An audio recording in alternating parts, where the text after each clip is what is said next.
السلام علیکم ورحمۃ اللہ وبرکاتہ۔ الحمدللہ رب العالمین والصلاة والسلام علی رسولہ الامین وعلی آلہ واصحابہ اجمعین ومن تبعہم بإحسان الی یوم الدین، اما بعد۔ محترم ناظرین کرام، آپ کی خدمت میں حاضر ہوں ایک اہم موضوع کے ساتھ، حسد کی آگ اور ہمارا معاشرہ۔ مسلم معاشرہ آج جن برائیوں کا شکار ہے ان میں سے ایک خطرناک بیماری حسد ہے۔ یہ ایک ایسی بیماری ہے جس میں حسد کرنے والا اپنے ہی جلائی ہوئی آگ میں جلتا ہے۔ حسد ایک ایسا زہر ہے جسے انسان خود پیتا ہے اور دوسروں کے مرنے کی توقع اور امید رکھتا ہے۔ سوال یہ ہے کہ حسد کہتے کس کو ہے؟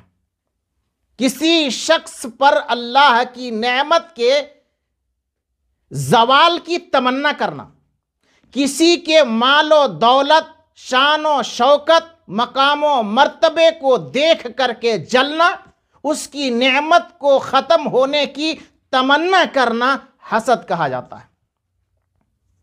بعض دفعہ حسد کرنے والا اپنے بھائی کی نعمت کو دیکھ کر کے جلتا ہے اور ساتھ ہی ساتھ یہ تمنا کرتا ہے کہ یہ نعمت اس سے چھین جائے۔ بعض دفعہ حسد کرنے والا اپنے بھائی کی نعمت کو دیکھ کر کے جلتا ہے اور یہ تمنا کرتا ہے کہ اس بندے سے یہ نعمت چھن جائے اور مجھے مل جائے۔ اور بعض دفعہ حسد کرنے والا اپنے بھائی کی نعمت کو دیکھ کر جلتا ہے اور یہ ساتھ ہی ساتھ تمنا کرتا ہے کہ مجھے ملے نہ ملے، لیکن اس بندے سے یہ نعمت چھن جائے، وہ تباہ ہو جائے، وہ برباد ہو جائے۔ مذہب اسلام میں یہ حسد ایک مذموم اور حرام عمل ہے۔ اللہ تبارک و تعالیٰ کا فرمان قرآن مجید سورہ نساء آیت نمبر 32، وَلَا تَتَمَنَّوْا مَا فَضَّلَ اللَّهُ بِهِ بَعْضُكُمْ عَلَى بَعْضٍ، اور اس چیز کی آرزو نہ کرو، اس چیز کی تمنا نہ کرو جس کے باعث اللہ تبارک و تعالیٰ نے تم میں سے بعض کو بعض پر فضیلت اور فوقیت دی ہے۔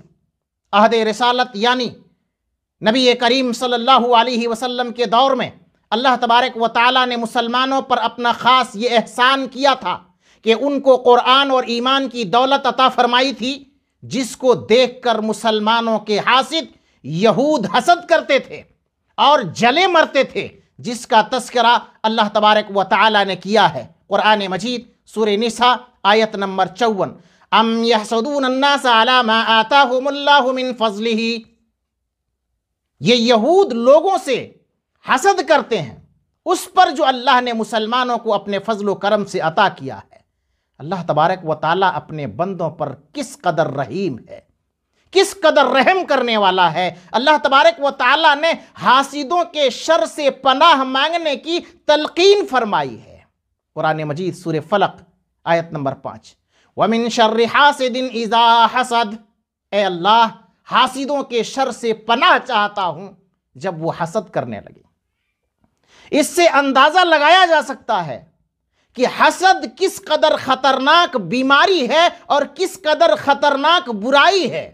اور حسد ایک ایسی برائی ہے جو آغاز کائنات سے چلی آ رہی ہے، جو آغاز کائنات سے چلی آ رہی ہے۔ قرآن و حدیث کے مطالعے سے ہمیں یہ حسد کی کچھ مثالیں ملتی ہیں۔ آسمان میں سب سے پہلا گناہ جو ابلیس لعین سے سرزد ہوا وہ حسد تھا۔ ابلیس لعین حضرت آدم علیہ السلام کے فضائل، مقام و مرتبے کو دیکھ کر کے حسد کی آگ میں جل مرا۔ جب اللہ تبارک و تعالیٰ نے فرشتوں سمیت ابلیس کو آدم علیہ السلام کو سجدہ کرنے کا حکم دیا تو اس نے سجدہ کرنے سے انکار کر دیا۔ حضرت آدم علیہ السلام کو سجدہ نہ کرنے کے جرم میں، حسد کرنے کی وجہ سے ابلیس لعین کو جنت سے نکال دیا اور ہمیشہ کے لیے اللہ رب العالمین نے مردود قرار دیا۔ حسد کی آگ میں جلتے ہوئے ابلیس لعین نے کہا، اللہ تبارک و تعالیٰ کا فرمان ہے قرآن مجید سورہ صاد آیت نمبر 76، قال انا خیر منہ خلقتنی من نار وخلقتہ من طین، کہا میں آدم علیہ السلام سے بہتر ہوں۔ ابلیس نے کہا کہ میں آدم علیہ السلام سے بہتر ہوں، تو نے مجھے آگ سے پیدا کیا ہے اور آدم کو اسے مٹی سے پیدا کیا ہے۔ زمین پر سب سے پہلا گناہ حسد کی وجہ سے ہوا، جس کے نتیجے میں آدم علیہ السلام کے بیٹے قابیل نے اپنے سگے بھائی حابیل کو قتل کر دیا۔ گویا یہ پہلا قتل اس روئے زمین پر حسد ہی کا نتیجہ تھا۔ پہلا قتل اس روئے زمین پر حسد ہی کا نتیجہ تھا، جس کا تذکرہ اللہ تبارک و تعالی نے سورۃ المائدہ کے اندر آیت نمبر 27 سے آیت نمبر 31 کے اندر بیان فرمایا۔ حسد کی ایک بڑی مثال برادران یوسف کی ملتی ہے۔ حضرت یوسف علیہ السلام اپنی بہترین عادات، اعلیٰ کردار، بے مثال حسن کی وجہ سے اپنے والد حضرت یعقوب علیہ السلام کے بڑے پیارے تھے، آنکھوں کے تارے تھے۔ دیگر بھائیوں کو یہ بات ناگوار گزرتی تھی۔ سبھی بھائی لوگ حضرت یوسف علیہ السلام سے اسی بنیاد پر حسد کرنے لگے۔ اسی حسد کی وجہ سے سبھی بھائیوں نے یوسف علیہ السلام کے قتل کرنے کا ارادہ کر لیا، جو بعد میں بڑے بھائی کے مشورے پر ارادہ بدل دیا اور انہوں نے یوسف علیہ السلام کو آخر کار کنویں میں ڈال ہی دیا، جس کا مفصل بیان اللہ تبارک و تعالی نے قرآن مجید سورہ یوسف میں کیا ہے۔ مثالیں بہت ساری ہیں، لیکن یہ چند مثالیں ہماری اور آپ کی رہنمائی کے لیے کافی ہیں۔ محترم ناظرین کرام، پیارے نبی صلی اللہ علیہ وسلم کی ایک پیاری حدیث سماعت فرمائیں۔ صحیح بخاری کتاب الادب، حدیث کا نمبر ہے 6065۔ صحیح مسلم کتاب البر والصلہ، حدیث کا نمبر ہے 6526، اور حدیث کے راوی ہیں حضرت انس بن مالک رضی اللہ تعالی عنہ۔ اللہ کے رسول صلی اللہ علیہ وسلم نے فرمایا، وَلَا تَبَاغَضُوا وَلَا تَحَاسَدُوا وَلَا تَدَابَرُوا وَكُونُوا عِبَادَ اللَّهِ إِخْوَانًا، آپس میں ایک دوسرے سے بغض مت کرو۔ پیارے نبی صلی اللہ علیہ وسلم نے فرمایا آپس میں ایک دوسرے سے بغض نہ رکھو۔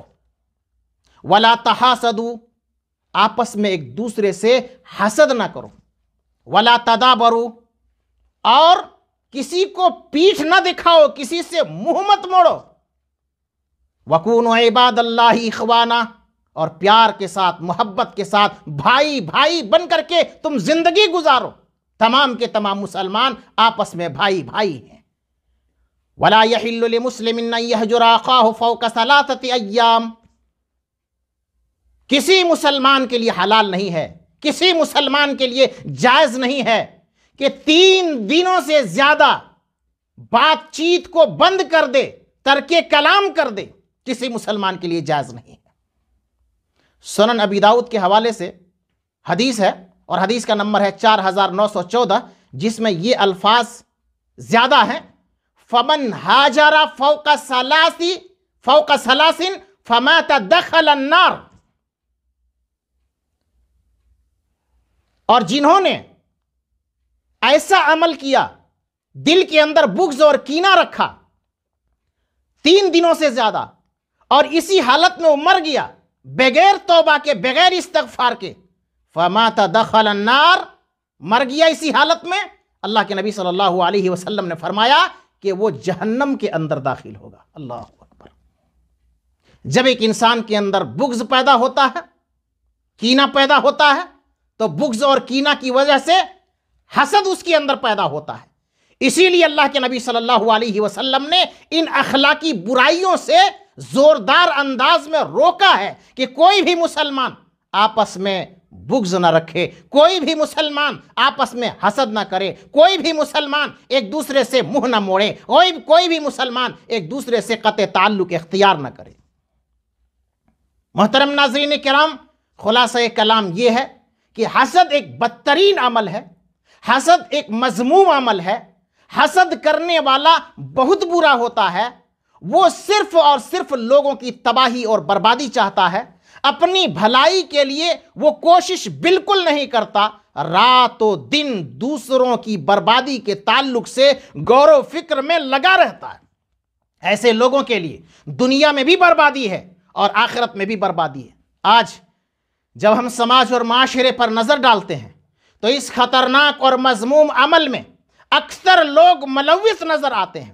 کیا مرد، کیا عورت، کیا جوان، کیا بوڑھے، سب شامل ہیں، سب اس مرض میں مبتلا ہیں، سب اس مرض میں ملوث ہیں۔